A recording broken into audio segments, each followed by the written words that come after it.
미움을 감추는 자는 거짓된 입술을 가진 자요 중상하는 자는 미련한 자이니라.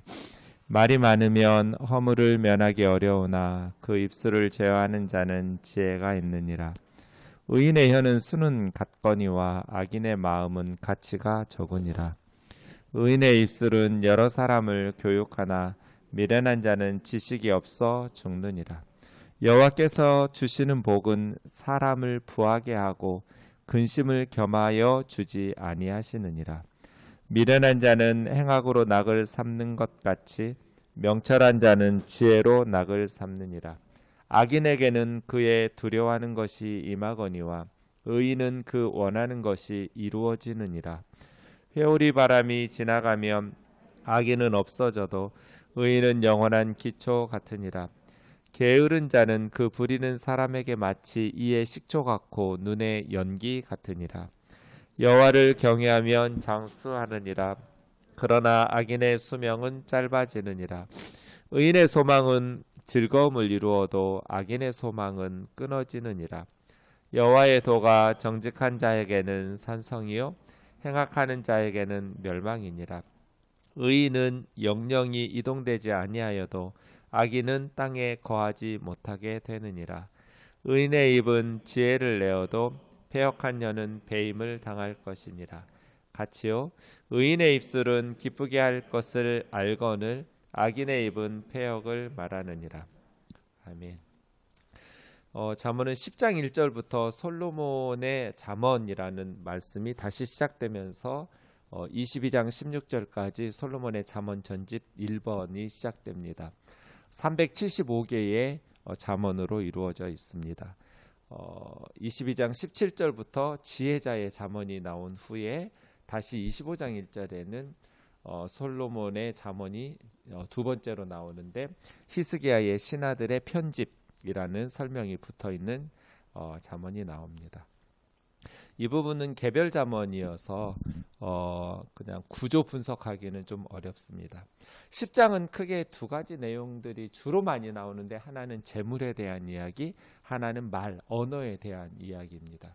재물에 대해서 잠언은 세 가지를 말하는데 첫 번째는 모으는 과정이 정직하고 반듯해야 되고 그 다음 그것을 바르게 사용해야 되고 재물은 굉장히 큰 힘이 되기도 하지만 그것을 의지하지는 말아야 될 것이 재물로 인해서 구원받을 수는 없고 하나님의 심판을 면할 수는 없기 때문입니다. 이렇게 잠언은 재물에 대해서 바르게 모으고 바르게 사용하고 의지하지는 말고 이렇게 이야기하는 것 같습니다. 언어에 대해서 우선 언어는 단순히 입술, 혀와 관련되어 있는 것만은 아닙니다. 마음에 쌓인 것이 입으로 나오기 때문에 마음하고 많이 연결되어 있습니다.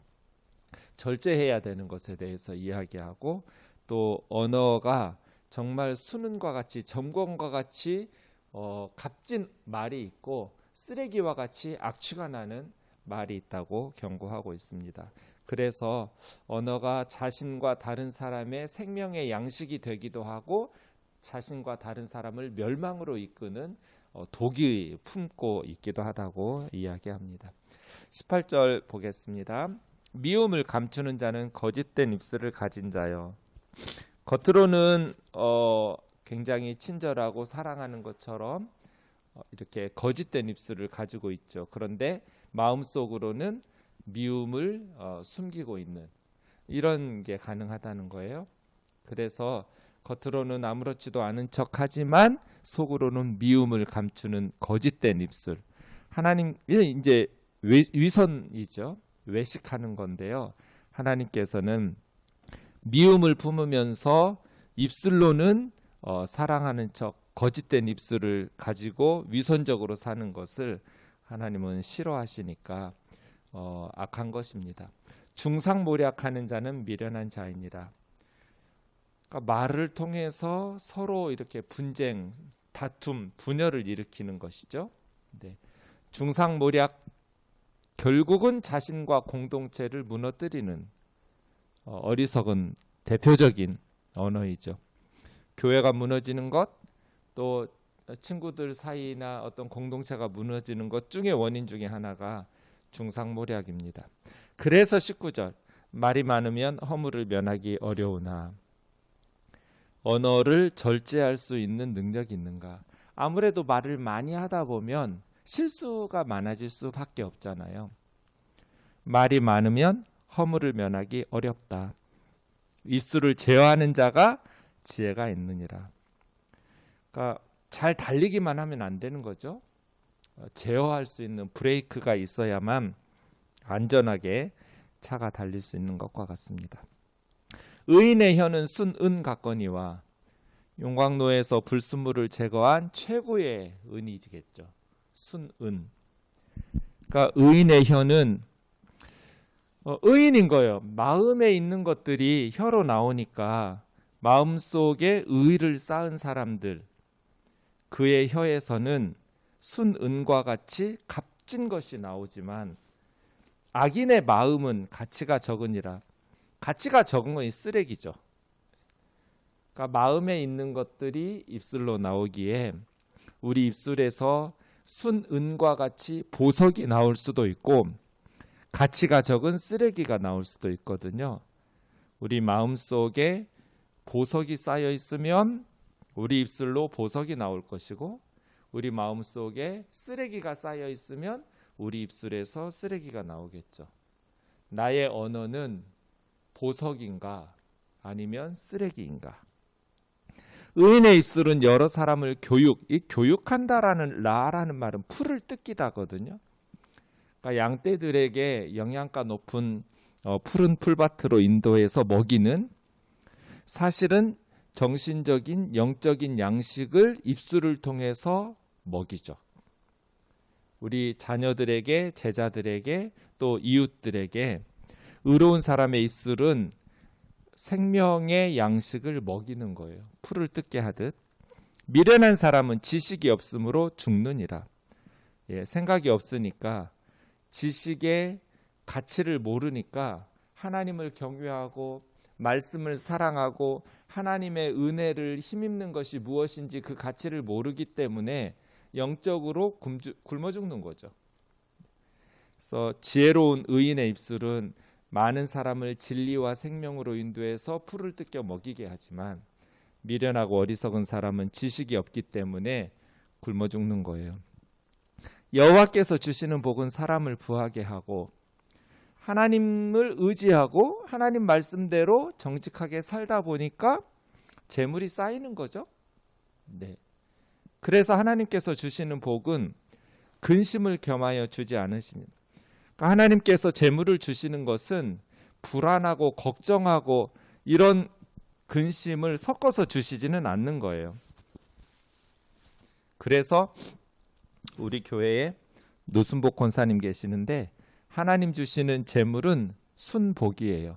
그냥 근심과 걱정이 찌꺼기가 들어있는 복이 아니라 순전히 복만 들어있는 거예요. 그래서 여호와께서 주시는 복은 뭔가 근심, 걱정, 불안이 섞여 들어간 복이 아니라 하나님이 재물을 주시고 복을 주실 때 세상 사람들이야 그 재물을 모으는 데만 관심이 있기 때문에 이거 잃어버리면 어떡하지? 실패하면 어떡하지? 불안하고 근심이 쌓여 있지만 하나님 믿고 따르고 하나님의 은혜 사모하고 하나님의 도우심을 힘입어서 살아가는 사람들이 실력이 길러지고 정직하게 땀 흘려서 재물들이 쌓일 때는 불안과 근심이 없는 것이죠. 미련한 자는 악을 행하는 것으로 낙을 삼는 것 같이 명철한 자는 지혜로 낙을 삼느니라.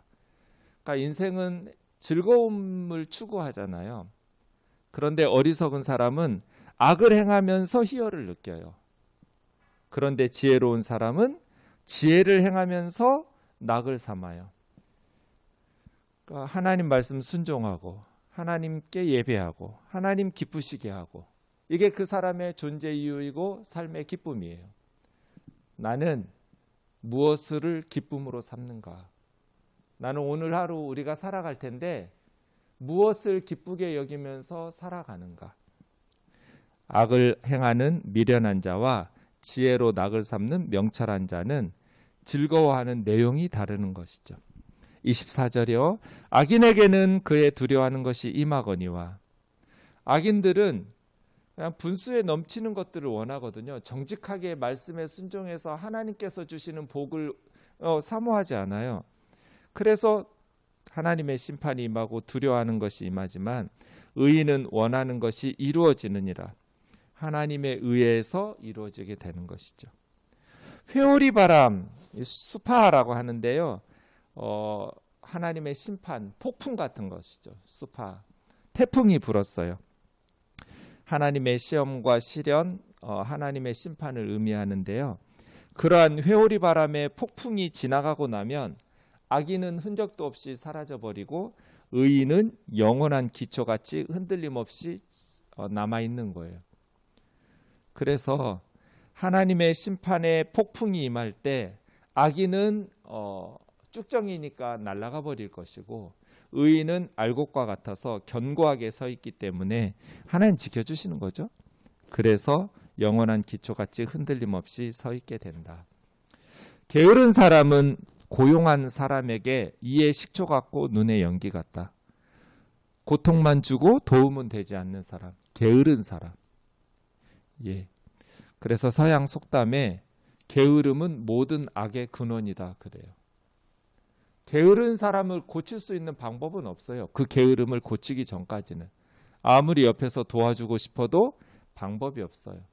게으른 사람은 그를 부리는 고용자에게는 이의 식초, 너무 쉬어서 마실 수 없고 상상하지 못할 고통만 되는 눈의 연기. 여러분 아궁이에 불 떼보았죠? 아궁이에 불을 지피면 연기 나면 거의 죽음이에요. 그렇게 눈의 연기 같은 존재가 게으른 사람이다. 그래서 주님은 게으른 것을 악하다고 말하죠. 악하고 게으른 종아. 여호와를 경외하면 장수하느니라.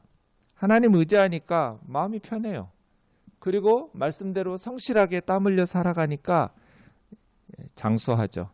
그러나 악인의 수명은 짧아지느니라. 참된 경건의 유익을 모르니까 스트레스 받다가 또 하나님 경외하지 않으니까 하나님의 징계를 받아서 죽게 되는 것이죠. 그래서 의인의 소망은 즐거움을 이루어도 자신에게도 다른 사람에게도 하나님에게도 기쁨이 돼요. 의로운 사람은 즐겁게 삶의 만족도가 높죠. 그러나 악인의 소망은 끊어지느니라. 이기적이고 불의하니까 하나님께서 그 소망을 이루어지게 하실 수가 없잖아요. 잠깐 형통한 것 같지만 끊어지느니라. 여호와의 도, 하나님의 말씀이죠. 하나님의 길, 하나님의 말씀과 하나님의 규례. 정직한 사람에게는 산성과 같고 악을 행하는 사람에게는 멸망이. 하나님의 길, 하나님의 말씀은 그 말씀에 따라서 정직하게 사는 사람에게는 그를 보호해주는 산성. 고대에는 늘 전쟁이 있으니까 견고한 산성에 안전한 곳이죠. 하나님의 도가 정직한 자에게는 산성이지만 행악하는 자에게는 멸망이니라. 의인은 영원히 이동되지 아니하여도 악인은 땅에 거하지 못하느니. 그 땅 가나안 땅이겠죠. 땅에서 이동한다라는 것은 그 땅에서 망해가지고 노예로 포로로 끌려가는 것이니까 땅에 거하지 못하게 된다라는 것은 나라가 망한다는 뜻입니다. 하나님께서 정직하고 말씀에 순종하면서 의롭게 사는 사람들에게는 젖과 꿀이 흐르는 약속의 땅에서 살게 하시지만 이동할 일이 없지만 악을 행하면 축복의 상징인 가나안 땅에서 이동된다. 나라 망한다. 하나님의 기업에서 쫓겨난다는 거죠. 의인의 입은 지혜를 내어도 패역한 혀는 배임을 당할 것이니라. 네, 의로운 사람의 입은 하나님이 주신 지혜를 그래서 그의 입술을 통해서 선한 역사를 이루어요. 하지만 패역했다라는 것은 뒤집어 엎은 거거든요. 뒤틀린 말이에요. 거짓말이죠. 다른 사람을 이간질하고 분쟁하고 상하게 하고 아프게 하고 거짓과 분쟁을 일으키는 패역한 혀는 멸망을 초래한다. 배임을 당한다. 그런 의미겠죠. 멸망당한다. 마지막 32절이요. 의인의 입술은 기쁘게 할 것을 안다. 그러니까 의로운 사람의 입은 하나님을 기쁘시게 하고 다른 사람들을 복되게 하는 것을 알아요. 그래서 선한 열매를, 선한 역사를 맺어가요. 하지만 악인의 입은 패역을 말하느니라. 거짓되고 악한 말만 쏟아내기 때문이니까 하나님을 기쁘시게 할 수도 없고 다른 사람들을 기쁘게 할 수도 없어요. 그래서 의인의 혀는 31절 32절 보면 지혜와 기쁨을 내고 악인의 혀는 패역을 말하면서 멸망을 초래하게 된다. 이번 주일의 언어에 대해서 우리가 또 살펴보겠지만 말이라는 것이 성경에서는 정말 중요하게 가르치거든요. 생각해 보면 우리 인생이라는 것이 마음속으로 생각한 것이 말과 행동으로 나오는 그게 인생이잖아요. 말이 소중하고 말을 통해서 순은과 같이 그리고 진리와 생명의 양식을 먹이는 어려서부터 아이들을 잘 양육하면서 그 말에 의해서 아이들의 심성과 신앙과 그렇게 양육하는 슬기로운 언어의 주인이 있고 또 독을 품어서 아이들의 마음을 찢어놓고 상하게 하고 무너뜨리고 그래서 결국은 멸망을 당하게 하는 그러한 어리석은 부모가 있겠죠.